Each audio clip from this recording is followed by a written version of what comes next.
సాధారణంగా కిక్కిరిసిన ప్రేక్షకులు అంటారు. అటు ప్రేక్షకులు కిక్కిరిస్తున్నారు. ఇక్కడ డయాస్ కూడా కిక్కిరిస్తుంది.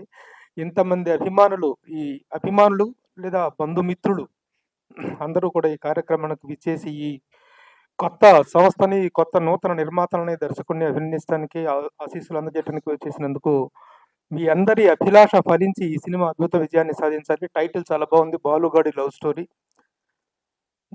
ముఖ్యంగా I would like to congratulate the producers Manjula garu and brother Bhaskar గారు. ఎందుకంటే మా సినిమా ఇండస్ట్రీలో ఈ రోజున సంవత్సరానికి 200 సినిమాలు దాదాపు రిలీజ్ అవుతూ ఉంటే, ఆ 200 సినిమాల్లో పెద్ద హీరోలు, పెద్ద స్టార్స్ నటించే సినిమాలు కేవలం ఒక 25-30 మాత్రమే ఉంటాయి. మిగిలిన అన్ని సినిమాలు కూడా ఇలాంటి ఔత్సాహిక నిర్మాతలు మాత్రం ముందుకొచ్చి నిర్మిస్తున్న బట్టి సినిమా ఇండస్ట్రీకి ఫీడింగ్ జరుగుతుంది. సినిమా ఇండస్ట్రీకి గ్లామర్ ఆ 30% అయితే సినిమా ఇండస్ట్రీ మనుగడకు కారణం ఈ 70% మంది కొత్త ఔత్సాహిక నిర్మాతలు. ఇలాంటి నిర్మాతలు డబ్బుల కోసం కాదు, ఈ ద్వారా సినిమాల ద్వారా డబ్బులు సంపాదించాలనే ఆశ కంటే కూడా మరొక సినిమా తీయగల శక్తినిస్తే చాలు అనేటువంటి లక్ష్యంతోనే వస్తారు తప్ప, ఈ సినిమా ఇండస్ట్రీని కేవలం మనీ కోసం కాకుండా వాళ్ళకున్నటువంటి సినిమాల పట్ల కానీ, సినిమా ఇండస్ట్రీ పట్ల కానీ తమని తాము ఆవిష్కరించుకునే లక్ష్యంతో వస్తారు తప్ప ఆ లాభాపేక్షతో రారు. ఇలాంటి వాళ్ళకి కనుక మరొక సినిమా తీసేంత ఆర్థిక స్తోమతని, విజయాన్ని కనుక ఈ సినిమాలు ఇచ్చినట్లయితే సినిమా ఇండస్ట్రీ మొత్తం కూడా కలకలలాడుతుంది అందరికి. ఎందుకంటే ఒక సినిమా అనేటువంటిది కొన్ని 100 మందికి పైగా జీవనోపాధిని కల్పించేటువంటి ఒక ప్రక్రియ. అలాంటి నిర్మాతలు ముందుకు వచ్చినప్పుడే సినిమా ఇండస్ట్రీ అనేటువంటిది నిజంగా మనుగడ కొనసాగించగలుగుతుంది. ఈ సినిమా ముఖ్యంగా తేజ, ఇందాక బ్రదర్ మాట్లాడారు, శ్రీనివాస్ తేజ చిన్నతనకు మనకి ఒకటే ఎబిలిటీ అనేటువంటిది మనసుకు సంబంధించింది తప్ప శరీరానికి సంబంధించింది కాదు. శరీరంలో ఉన్నటువంటి చిన్న చిన్న లోపాలను కూడా అధిగమించి ఒక అద్భుత విజయం వైపు పయనించాలనేటువంటి తన లక్ష్యాన్ని నేను ముందుగా అభినందిస్తున్నాను. ఎంతోమంది సినిమా ఇండస్ట్రీలో తమ టాలెంట్ నిరూపించుకోవటం కోసం వాళ్ళలో ఎలాంటి ఇది ఉన్నప్పటికీ కూడాను can achieve, we can do something and we can do something miracle అనేటువంటి ఒక లక్ష్యంతో రావటం అనేటువంటిది అభినందనీయం. తేజ కూడా అలాంటి చక్కని విజయాన్ని సాధించుకుంటాడు. తనకున్నటువంటి లోపాన్ని అధిగమించి మనందరం అభినందించేటువంటి ఒక గొప్ప విజయాన్ని తనకు చేకూరాలని నేను మనస్ఫూర్తిగా కోరుకుంటున్నాను. అలాగే ఇక్కడ ఉన్నటువంటి చాలా మంది మిత్రులు, మాణిక్ మాకు ఎప్పటి నుంచో తెలిసినవాడు, మా డార్లింగ్ కిషోర్ దాస్ కింద కూర్చున్నాడు, చాలా అద్భుతమైన నటుడు. ఇక నా ప్రత్యేకంగా నేను చెప్పాల్సింది బిక్కి కృష్ణ గారి గురించి.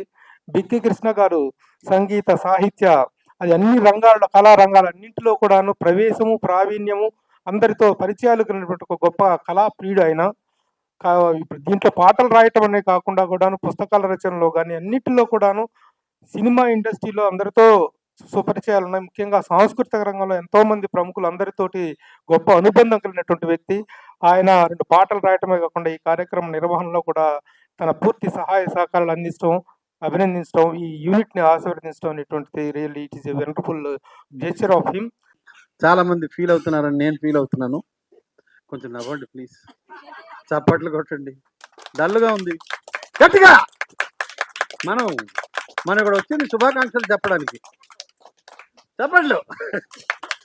నేను 78లో, నాకు అప్పుడు 17 ఏళ్ళు, మరో చరిత్ర అనే సినిమా చూశాను.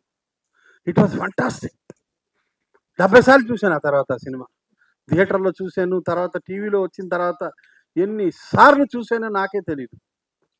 అలాగా కొన్ని సినిమాలు ఉండిపోతాయి. ఇది కూడా love story. Let us bless this film. God bless you all. పెద్దలకి అందరికీ శుభాకాంక్షలు తెలపాలని వచ్చారు. మీ అందరికీ ధన్యవాదాలు. అదేవిధంగా ఈ టైటిల్ చూస్తే బాలుగాడి లవ్ స్టోరీ అంటే ఇది కొంచెం పూరి సార్ మార్క్ లాగా అనిపిస్తున్నది నాకు ఆ టైటిల్ చూడంగానే.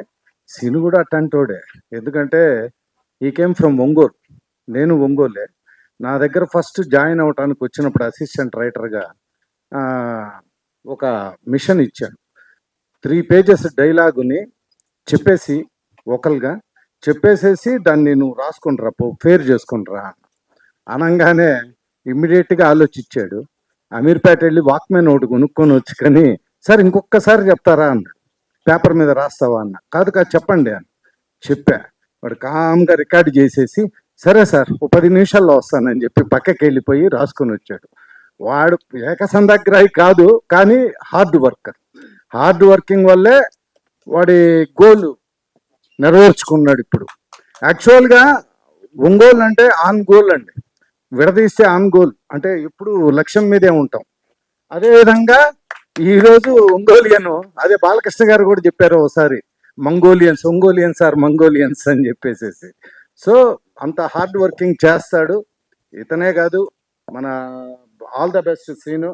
సినిమా చాలా సూపర్ హిట్ అయ్యి నువ్వు బాగా మంచి సినిమాలు చేయాలా, తొందరగా నువ్వు పెద్ద డైరెక్టర్ అవ్వాలా.